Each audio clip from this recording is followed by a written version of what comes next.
Welcome back to PSC Peedika. ഇന്നത്തെ ക്ലാസ്സിൽ നമ്മൾ ആദ്യം നോക്കുന്നത് 2025 പ്രഖ്യാപിച്ച BCCI അവാർഡ്സ് ആണ്.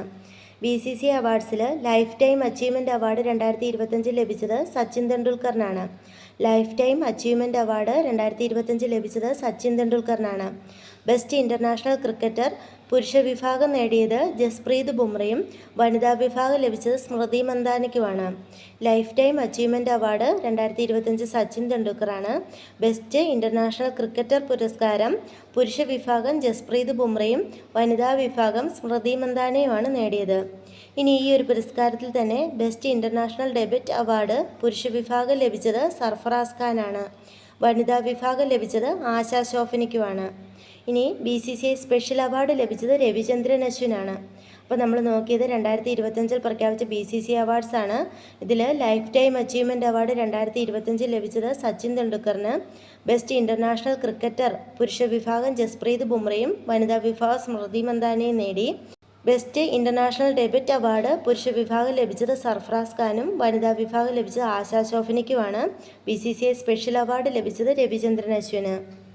അടുത്തത് നമ്മൾ നോക്കുന്നത് 2025-26 സാമ്പത്തിക വർഷത്തിലെ കേരള ബഡ്ജറ്റാണ്.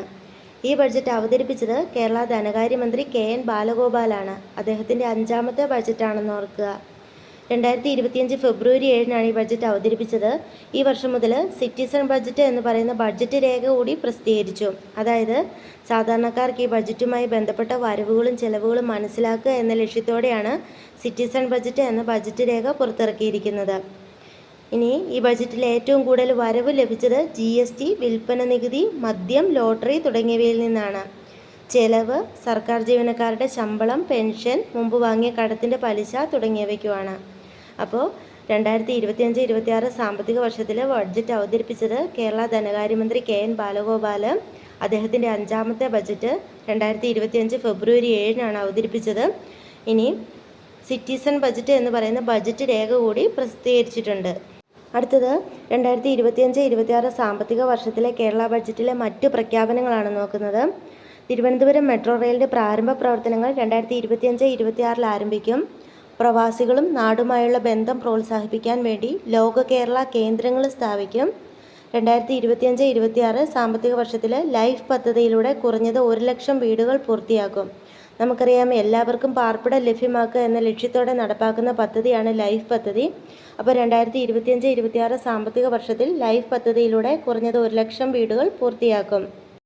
അടുത്തത് ക്ലിക്ക് എന്ന പോർട്ടലാണ്. അതായത് Kerala land bank for industrial corridor development എന്ന പോർട്ടൽ ആരംഭിക്കും. വ്യവസായത്തിന് വേണ്ടിയുള്ള ഭൂമി വാങ്ങൽ, വിൽക്കൽ, ലീസ് ചെയ്യൽ എന്നിവയുമായി ബന്ധപ്പെട്ട പോർട്ടലാണിത്.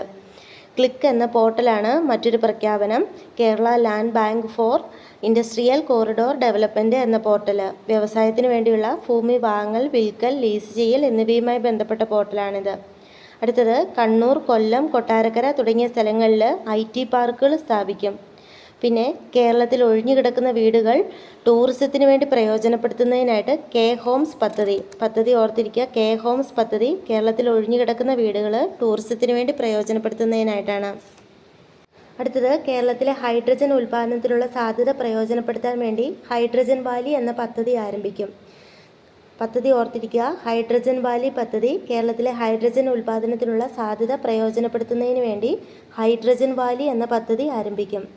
നെക്സ്റ്റ് കണ്ണൂർ, കൊച്ചി, തിരുവനന്തപുരം എന്നിവിടങ്ങളിൽ സയൻസ് പാർക്കുകൾ സ്ഥാപിക്കും. കണ്ണൂർ, കൊച്ചി, തിരുവനന്തപുരം എന്നിവിടങ്ങളിൽ സയൻസ് പാർക്കുകൾ സ്ഥാപിക്കും.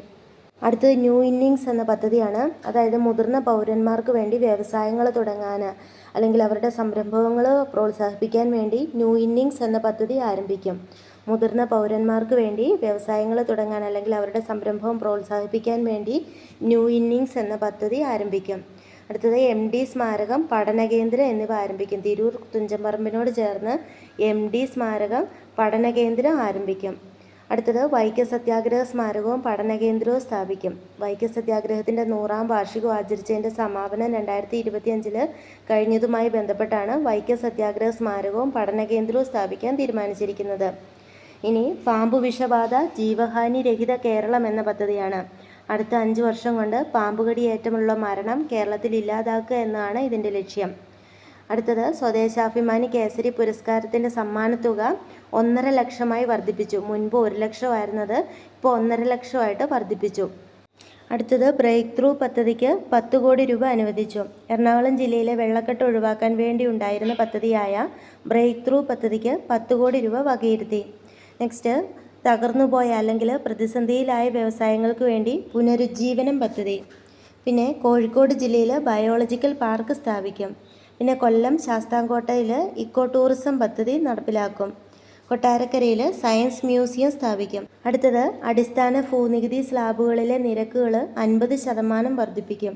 അടിസ്ഥാന ഭൂനികുതി സ്ലാബുകളിലെ നിരക്കുകൾ 50% വർദ്ധിപ്പിക്കും. ഇനി മലപ്പുറം മൂർക്കനാട് മിൽമ പാൽപ്പൊടി ഫാക്ടറി ഉദ്ഘാടനം ചെയ്തു. മിൽമ പാൽപ്പൊടി ഫാക്ടറി സ്ഥാപിച്ചത് മലപ്പുറം മൂർക്കനാടാണെന്ന് ഓർക്കുക. അടുത്തത് പ്രധാനപ്പെട്ട ഒന്നാണ് CM കിഡ്, അതായത് chief minister's knowledge intelligence and diligence scholarship. CM kid അതായത് പൊതുവിദ്യാലയങ്ങളിൽ 4ലും 7ലും ക്ലാസ്സിലുള്ളവർക്ക് വേണ്ടി നടത്തിയിരുന്ന LSS USS പരീക്ഷകളുടെ പേര് പുനർനാമകരണം ചെയ്ത് CM കിഡ് എന്നാക്കി. അതാണ് CM kid, chief minister's knowledge intelligence and diligence scholarship. 4ലും 7ലും ക്ലാസ്സിലുള്ളവർക്ക് വേണ്ടി നടത്തിയിരുന്ന LSS USS പരീക്ഷകളുടെ പേര് പുനർനാമകരണം ചെയ്തതാണ് CM kid.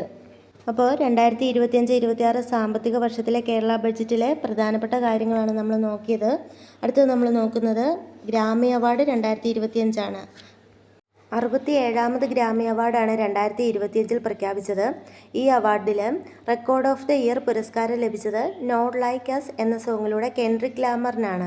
Record of the year പുരസ്കാരം ലഭിച്ചത് നോട്ട് ലൈക്ക് അസ് എന്ന സോങ്ങിലൂടെ കെൻഡ്രിക് ലാമറിനാണ്. ഇനി album of the year cowboy Carter എന്ന സോങ്ങിലൂടെ ബിയോൺസിനാണ് ലഭിച്ചത്. ആൽബം ഓഫ് ദ ഇയർ പുരസ്കാരം ലഭിച്ചത് കൗബോയി കാർട്ടർ എന്ന സോങ്ങിലൂടെ ബിയോൺസിനാണ് ലഭിച്ചത്. അടുത്തത് സോങ് ഓഫ് ദ ഇയർ പുരസ്കാരം ലഭിച്ചത് നോട്ട് ലൈക്ക് അസ് എന്ന സോങ്ങിന് തന്നെയാണ്. ഇനി ബെസ്റ്റ് ന്യൂ ആർട്ടിസ്റ്റ് എന്ന കാറ്റഗറിയിലുള്ള പുരസ്കാരം ലഭിച്ചത് ചാപ്പൽ റോൺ ആണ്. ബെസ്റ്റ് ന്യൂ ആർട്ടിസ്റ്റ് എന്ന കാറ്റഗറിയിലുള്ള പുരസ്കാരം ലഭിച്ചത് ചാപ്പൽ റോൺ ആണ്. അടുത്തത് ബെസ്റ്റ് ന്യൂ ഏജ് ആൽബമായി തിരഞ്ഞെടുത്തിരിക്കുന്നത് ത്രിവേണി എന്ന ആൽബമാണ്. Best new age album Triveni എന്ന ആൽബമാണ്. ത്രിവേണി എന്ന ഈ ആൽബം ഒരുക്കിയത് ചന്ദ്രിക ടണ്ടനും ഊട്ടർ കെല്ലർമാനും എറു മാറ്റ്സുമോറ്റോയും ചേർന്നാണ്. അപ്പോൾ നമ്മൾ നോക്കിയത് 2025 പ്രഖ്യാപിച്ച 67ാമത് ഗ്രാമി അവാർഡാണ്. ഈ അവാർഡിൽ റെക്കോർഡ് ഓഫ് ദ ഇയർ പുരസ്കാരം ലഭിച്ചത് നോട്ട് ലൈക്ക് അസ് എന്ന സോങ്ങിലൂടെ കെൻഡ്രിക് ലാമറിനാണ്. ആൽബം ഓഫ് ദ ഇയർ പുരസ്കാരം ലഭിച്ചത് കൗബോയി കാർട്ടർ എന്ന സോങ്ങിലൂടെ ബിയോൺസിനാണ്. സോങ് ഓഫ് ദ ഇയർ പുരസ്കാരം ലഭിച്ചത് നോട്ട് ലൈക്ക് അസ് എന്ന സോങ്ങിന് തന്നെയാണ്.